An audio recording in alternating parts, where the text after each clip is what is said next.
दोस्तों नमस्कार, आप देख रहे हैं वायरल सर। स्वागत है एक बार फिर से आज की बड़ी और ताजा खबरों में। आपको बता दें कि मोदी सरकार के दूसरे कार्यकाल का पहला विस्तार आज इन चेहरों को मिलेगी जगह। वहीं राकेश टिकैत का बड़ा ऐलान, बोले वाल्मीकि समुदाय से किसानों को लड़ाने की साजिश कभी नहीं होगी कामयाब। वहीं महाराष्ट्र में 12 विधायकों के निलंबन के खिलाफ बीजेपी का अनोखा प्रदर्शन, विधानसभा की सीढ़ियों पर बनाया शैडो सदन। वहीं चुनावी राज्य यूपी से इन नेताओं को मिल सकती है मोदी कैबिनेट में जगह। वहीं मुख्यमंत्री ममता बनर्जी का बीजेपी पर तगड़ा हमला, बोली यूपी में कानून व्यवस्था नहीं बल्कि जंगल राज है। वहीं बंगाल विधानसभा में बड़ा हंगामा, शुभेंदु अधिकारी समेत भाजपा विधायकों ने किया वॉकआउट। ममता बनर्जी की हार के मुद्दे पर हुई थी बहस। वहीं अगली बड़ी खबर में जानेंगे, केंद्र सरकार ने एक साथ बदले 8 राज्यों के राज्यपाल। मोदी सरकार ने SC, ST और OBC के अलावा महिलाओं को दिया पूरा मौका। वहीं दिल्ली के मुख्यमंत्री केजरीवाल ने कहा कि कोरोना संक्रमण से हुई है मौत तो मिलेगी एकमुश्त 50,000 रुपए की राशि।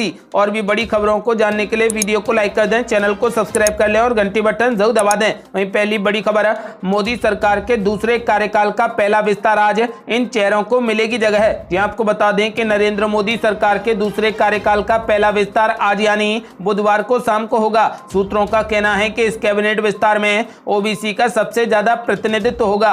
PM मोदी की नई कैबिनेट में 25 से ज्यादा OBC मिनिस्टर होंगे। इसमें SC और ST के 10-10 मंत्रियों के होने की संभावना है। नया मंत्रिमंडल इस तरीके से बनाया जाएगा जिसमें हर राज्य को प्रतिनिधित्व का मौका मिलेगा। जानकारों की माने तो इस मंत्रिमंडल के विस्तार के बाद ये भारत के इतिहास का सबसे युवा मंत्रिमंडल हो जाएगा। बताया जा रहा है कि इस बार कई युवा चेहरों को इसमें तरजीह दी जाएगी, जिसके चलते मंत्रिमंडल की औसत आयु काफी कम हो जाएगी। आपको बता दें कि नए मंत्रिमंडल में महिलाओं की भागीदारी सबसे ज्यादा होने वाली है।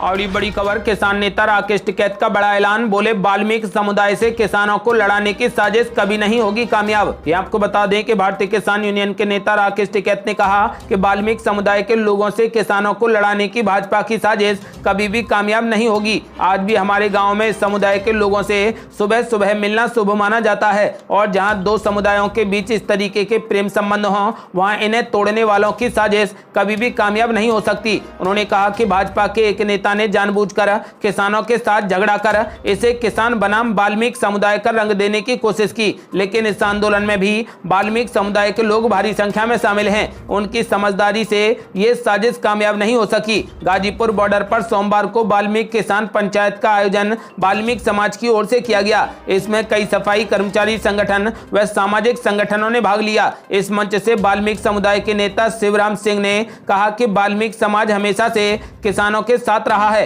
किसान और हमें कभी भी लड़ाया नहीं जा सकता। आपको बता दें कि किसान नेता राकेश टिकैत ने साफ कर दिया है कि किसानों को लड़ाने के लिए वाल्मीकि समुदाय को उकसाया जा रहा है और बड़ी साजिश रची जा रही है, लेकिन बीजेपी की ये साजिश कभी भी कामयाब नहीं होगी। यदि आप भी किसानों का खुले दिल से समर्थन करते हैं तो इस वीडियो को लाइक कर अपनी राय हमें कमेंट बॉक्स में जरूर दें। और ये बड़ी खबर, चुनावी राज्य उत्तर प्रदेश से इन नेताओं को मिल सकती है मोदी कैबिनेट में जगह है। यह आपको बता दें कि प्रधानमंत्री नरेंद्र मोदी के मंत्रिमंडल का विस्तार आज होना संभव है। जानकारी के मुताबिक 20 से 22 मंत्री शपथ ले सकते हैं। मंत्रिमंडल विस्तार की संभावनाओं के बीच ही सियासी अटकलें तेज हो गई हैं। मीडिया रिपोर्ट्स के मुताबिक अगर कैबिनेट का विस्तार होता है तो इसमें उत्तर प्रदेश से 3 से 4 मंत्री बनाए जा सकते हैं। इसके अलावा कुछ सहयोगी दलों को भी मौका मिल सकता है। राजनीति के जानकारों की माने तो अपना दल की अनुप्रिया पटेल मंत्री बनाई जा सकती हैं। अनुप्रिया पटेल मोदी सरकार के पहले कार्यकाल में मंत्री थी। दरअसल बीजेपी की नजर कुर्मी वोट बैंक पर है और अनुप्रिया का प्रभाव पूर्वी यूपी और बुंदेलखंड में कुर्मी वोट बैंक के बीच अच्छा है। बता दें कि अनुप्रिया उत्तर प्रदेश के मिर्जापुर से सांसद हैं। वहीं मंत्रिमंडल में जगह पाने वाले नामों में एक और नाम की चर्चा तेज है और वह है निषाद पार्टी के अध्यक्ष संजय निषाद के बेटे प्रवीण निषाद। आपको बता दें कि प्रवीण निषाद बीजेपी से संत कबीर नगर से सांसद हैं। उन्हें भी मंत्रिमंडल में जगह दी जा सकती है। ब्राह्मण चेहरों में प्रयागराज से सांसद रीसा बहुगुणा जोशी और कानपुर से सांसद सत्यदेव पचौरी, बस्ती से सांसद हरीश त्रिवेदी और गौतम बुद्ध नगर से सांसद डॉक्टर महेश शर्मा, राज्यसभा सांसद शिव प्रताप शुक्ला का नाम जारी है। आपको बता दें कि उत्तर प्रदेश में जीत हासिल करने के लिए इन सभी को कैबिनेट में जगह मिल सकती है। और ये बड़ी खबर, मुख्यमंत्री ममता बनर्जी का बीजेपी पर तगड़ा हमला, बोली यूपी में कानून व्यवस्था नहीं बल्कि जंगल राज है। यह आपको बता दें कि पश्चिम बंगाल के मुख्यमंत्री ममता बनर्जी ने बीजेपी पर जबरदस्त हमला किया। उन्होंने कहा कि उत्तर प्रदेश में कानून व्यवस्था नहीं है, वहां पर सिर्फ जंगल राज है। उन्होंने बीजेपी पर निशाना साधते हुए कहा कि पहले आम आदमी पार्टी उस राज्य को संभाले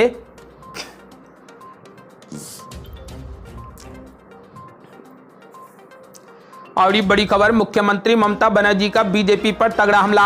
बोली यूपी में कानून व्यवस्था नहीं बल्कि जंगल राज है। ये आपको बता दें कि पश्चिम बंगाल के मुख्यमंत्री ममता बनर्जी ने बीजेपी पर जबरदस्त हमला बोला। उन्होंने कहा कि उत्तर प्रदेश में कानून व्यवस्था नहीं है बल्कि जंगल राज है। उन्होंने बीजेपी पर निशाना साधते हुए कहा कि पहले आप उस राज्य को संभालें जहां आपकी सरकार है। बीजेपी पर धिक्कार धिक्कार धिक्कार है। मुख्यमंत्री ने कहा कि मैं भारत में किसी को भी बंगाल को बांटने नहीं दूंगी। विधानसभा में बोलते हुए उन्होंने कहा कि मेरे अटल जी, आडवाणी जी और राजनाथ जी से अच्छे रिश्ते रहे हैं, लेकिन आज की बीजेपी किसी का सम्मान नहीं करती है। वे ये जानती है कि दूसरों से कैसे बात की जाती है। आपको बता दें कि ममता बनर्जी ने कहा कि वो लोग जो चुनाव के बाद हिंसा पर बोल रहे हैं, मैं उनसे कहना चाहती हूं कि मैंने 5 तारीख को कार्यभार संभाला, उसके बाद कितनी घटनाएं हुई हैं मैंने खुद देखा है कि जहां मैंने चुनाव लड़ा वहां लोगों को धमकाया गया और वोट न देने को कहा गया। मामला विचाराधीन है, मैं जगह का नाम नहीं लूंगी। आपको बता दें कि उन्होंने कहा कि बीएसएफ और सीआरपीएफ ने लोगों की पिटाई की, ये मामला कोर्ट में है, मैं कुछ कहना नहीं चाहती। इतना नहीं, मुख्यमंत्री ने चुनाव आयोग पर भी कटाक्ष किया। उन्होंने कहा कि क्या चुनाव आयोग ने बीजेपी की मदद की? बीजेपी 30 का आंकड़ा पार नहीं कर सकती है, मैं ऐसा कह सकती हूं। मुख्यमंत्री ममता बनर्जी ने कहा कि बीजेपी के विधायक शिष्टाचार और शालीनता नहीं जानते और विधानसभा में पिछले दिनों राज्यपाल जगदीप धनखड़ के अभिभाषण के दौरान हुए हंगामे से ये बात जाहिर हो गई है। बता दें कि राज्यपाल ने 2 जुलाई को राज्य विधानसभा में बीजेपी सदस्यों के शोर शराबे के बीच अपने 18 पन्नों के अभिभाषण की कुछ पंक्तियां ही पढ़ी और लिखित भाषण सदन के पटल पर रख दिया। आपको बता दें कि बीजेपी विधायक राज्य में चुनाव के बाद हुई हिंसा को लेकर नारेबाजी कर रहे थे। तृणमूल कांग्रेस अध्यक्ष और मुख्यमंत्री ममता बनर्जी ने सदन में अपने भाषण में कहा कि राज्य में बीजेपी विधायकों को केंद्र के बीजेपी नेतृत्व द्वारा चुने गए राज्यपाल के सदन में अभिभाषण देने में अवरोध पैदा नहीं करना चाहिए था। आपको बता दें कि तृणमूल कांग्रेस की मुखिया ममता बनर्जी ने यूपी पर भी निशाना साधा और कहा कि उत्तर प्रदेश में कानून व्यवस्था नहीं है बल्कि उत्तर प्रदेश में जंगल राज है। और ये बड़ी खबर, दिल्ली के मुख्यमंत्री अरविंद केजरीवाल का बड़ा ऐलान। बोले कोरोना संक्रमण से हुई है मौत तो मिलेगी एक मुश्त 50,000 रुपए की राशि। यह आपको बता दें कि दिल्ली के मुख्यमंत्री अरविंद केजरीवाल ने बड़ा ऐलान करते हुए कहा कि जिन लोगों की कोरोना से मौत हुई है उनके परिजनों को दिल्ली सरकार की ओर से 50-50 हजार रुपए की एक मुश्त राशि दी जाएगी। आर्थिक सहायता का ऐलान करते हुए उन्होंने कहा कि जिस परिवार में लोगों की मौत हुई है उनके घर सरकार की ओर से कर्मचारी जाएंगे और उन्हें ये राशि प्रदान करेंगे। मुख्यमंत्री केजरीवाल ने इस दौरान 2 और बड़े ऐलान कर दिए। उन्होंने कहा कि जिस बच्चे की मां और पिता की मौत कोरोना के कारण हुई है तो उसे भी 25 साल होने तक हर महीने 2,500 रुपए दिल्ली सरकार की ओर से दी जाएगी। आपको बता दें कि मुख्यमंत्री ने साफ कर दिया है कि अगर किसी बच्चे के माता या पिता में से किसी एक की मौत पहले हो चुकी है और कोरोना के कारण दूसरे का भी निधन हो गया है तो ऐसे बच्चों को भी 25 साल होने तक 2,500 रुपए हर महीने दिए जाएंगे। मुख्यमंत्री ने कहा कि कोरोना के उन लोगों की मौत हो गई है जो कि कमाकर अपने परिवार का घर चला रहे थे, वैसे लोगों को भी हर महीने कुछ राशि दी जाएगी। हालांकि उन्होंने ये नहीं बताया कि ऐसे लोगों के परिजनों को कितनी रकम दी जाएगी। मुख्यमंत्री ने ऐलान करते हुए यह भी कहा कि जो कागज चेक करने के लिए जाएंगे वो कागजों में नुक्स ना निकालें, क्योंकि कोरोना से मौत के कारण परिजन पहले से ही दुखी हैं और ऐसे वक्त में कागजों में नुक्स निकालकर उन्हें और परेशान नहीं किया जाना चाहिए। उन्होंने कहा कि सब यानी दिल्ली सरकार लोगों की मदद के लिए न कि परेशानी के लिए है। मुख्यमंत्री केजरीवाल ने कहा कि कोरोना में जिन परिवारों ने अपनों को खोया है ये वक्त उनके साथ खड़े होने का है। आपको बता दें कि मुख्यमंत्री केजरीवाल ने कोरोना वायरस के कारण मरने वालों के लिए 50-50 हजार रुपए की राशि देने का ऐलान कर दिया। और ये बड़ी खबर, दिल्ली में बाजारों को बंद कराने की कार्रवाई से व्यापारी हुए नाराज। सीटीआई ने बुलाई व्यापारियों की महापंचायत। ये आपको बता दें कि देश की राजधानी दिल्ली के बाजारों में बढ़ रही भीड़ और कोविड गाइडलाइंस का गंभीरता से पालन नहीं होने पर प्रशासन सख्त हो गया है। पिछले दिनों दिल्ली की लक्ष्मी नगर मार्केट को कोरोना नियमों की अनदेखी के चलते प्रशासन ने बंद करवा दिया था। फिर गांधीनगर मार्केट की 12 दुकानें, नागलोई में 2 बाजार और सदर बाजार और वहीं रुई मंडी Lajpat Nagar central market market पिछले 5 दिनों से प्रशासन ने बंद करा दिए हैं, जिसको लेकर दिल्ली के व्यापारियों में काफी पैनिक फैल रहा है। आपको बता दें कि इसी के मद्देनजर अब व्यापारियों के संगठन CTI यानी chamber of trade and industry ने आज दिल्ली के व्यापारियों की एक महापंचायत बुलाई है, जिसमें दिल्ली के 200 बड़े व्यापारी संगठनों को आमंत्रित किया गया है। ये महापंचायत वर्चुअल होगी। आपको बता दें कि CTI के चेयरमैन ब्रजेश गोयल और अध्यक्ष सुभाष खंडेलवाल ने बताया कि पिछले कुछ दिनों से जिस तरीके से दिल्ली के बाजारों को बंद किया जा रहा है, उसको लेकर व्यापारियों में काफी टेंशन फैल गई है। दिल्ली के अनेकों संगठनों के फोन आ रहे हैं, इसलिए आज होने वाली व्यापारियों की इस महापंचायत में कई मुद्दों पर चर्चा होगी, जैसे कि बाजारों में कोरोना प्रोटोकॉल का पालन किस तरीके से किया जाए, इसमें मार्केट एसोसिएशन क्या भूमिका निभा सकती है, और साथ ही तमाम व्यापारियों के सुझाव लिए जाएंगे। आपको बता दें कि फिलहाल मार्केट बंद होने से व्यापारियों का अच्छा खासा नुकसान हो रहा है। और ये बड़ी खबर, जुलाई में आयोजित होगी JEE मेन के तीसरे और चौथे चरण की परीक्षा। शिक्षा मंत्री निशंक ने किया तारीखों का ऐलान। ये आपको बता दें कि केंद्रीय शिक्षा मंत्री रमेश पोखरियाल निशंक ने JEE मेंस के तीसरे और चौथे चरण की परीक्षाओं को लेकर नई तारीखों का ऐलान कर दिया। ये परीक्षाएं जुलाई महीने में आयोजित की जाएंगी। शिक्षा मंत्री निशंक ने बताया कि JEE मेन के तीसरे चरण की परीक्षाएं 20 जुलाई से लेकर 25 जुलाई के बीच आयोजित की जाएंगी। इसी प्रकार JEE मेन के चौथे चरण की परीक्षाएं 27 जुलाई से लेकर 2 अगस्त के बीच आयोजित होंगी।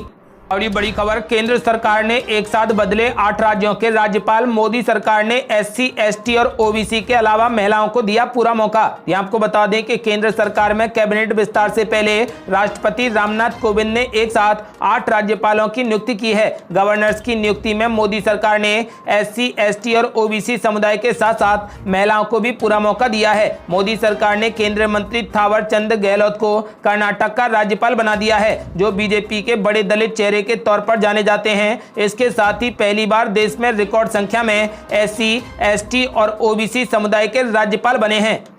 और ये बड़ी खबर, बंगाल विधानसभा में भारी हंगामा। शुभेंदु अधिकारी समेत भाजपा विधायकों ने किया वॉकआउट। ममता बनर्जी की हार के मुद्दे पर हुई थी बहस। ये आपको बता दें कि पश्चिम बंगाल विधानसभा की कार्यवाही आज भी हंगामे की भेंट चढ़ गई। कोषाध्यक्ष और उनकी टीम के साथ नेता प्रतिपक्ष शुभेंदु अधिकारी और भाजपा नेताओं के बीच में तीखी नोकझोंक देखने को मिली। उसके बाद भाजपा विधायकों ने हंगामा शुरू कर दिया। हंगामा करते हुए भाजपा विधायक स्पीकर की कुर्सी तक पहुंच गए और सदन का बहिष्कार कर वहां से बाहर निकल गए। नेता प्रतिपक्ष शुभेंदु अधिकारी ने बताया कि उन्होंने सदन में मुख्यमंत्री ममता बनर्जी की नंदीग्राम से हारने का मुद्दा उठाया, लेकिन स्पीकर ने मामला विचाराधीन होने की बात कह दी। उसके बाद भाजपा विधायक सदन से बाहर निकल गए।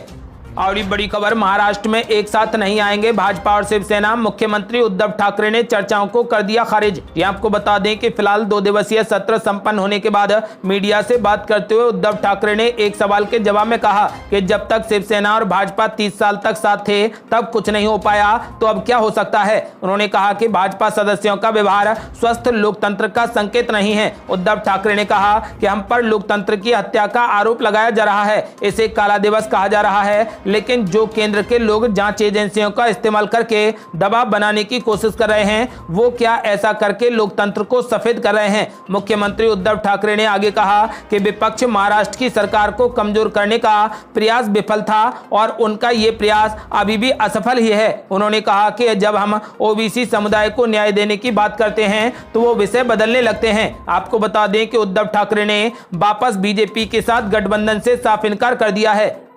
और ये बड़ी खबर, मंदिर प्रशासकों का सरकार से बड़ा सवाल। बोले अगर पिज्जा हट और शराब की दुकानें खुल सकती हैं तो मंदिर क्यों नहीं खुल सकते। ये आपको बता दें कि दिल्ली सरकार ने कोरोना नियमों में ढील देते हुए बाजार, मॉल्स और रेस्टोरेंट को खोलने की अनुमति दे दी है। जिम, स्पा सेंटर से लेकर शराब की दुकानें तक खोलने की अनुमति दे दी गई। बाजारों में भारी संख्या में लोग पहुंच रहे हैं और खरीदारी भी कर रहे हैं, लेकिन इसके बाद भी अभी तक मंदिरों में भक्तों के प्रवेश की अनुमति नहीं दी गई है। मंदिर प्रशासकों का एक सवाल है कि अगर पिज्जा हट, बाजार, मॉल्स, जिम और शराब की दुकानें तक खोली जा सकती हैं तो केवल मंदिरों पर ही प्रतिबंध क्यों लगा रखा है। यदि आप भी चाहते हैं कि मंदिर भी खोले जाएं तो इस वीडियो को लाइक कर अपनी राय हमें कमेंट बॉक्स में जरूर दें। आज के लिए बस इतना ही। यदि आपने अभी तक हमारे चैनल को सब्सक्राइब नहीं किया है तो कृपया चैनल को सब्सक्राइब कर घंटी बटन जरूर दबा दें। जल्दी मिलते हैं बड़ी अपडेट के साथ, तब तक के लिए जय हिंद, जय भारत।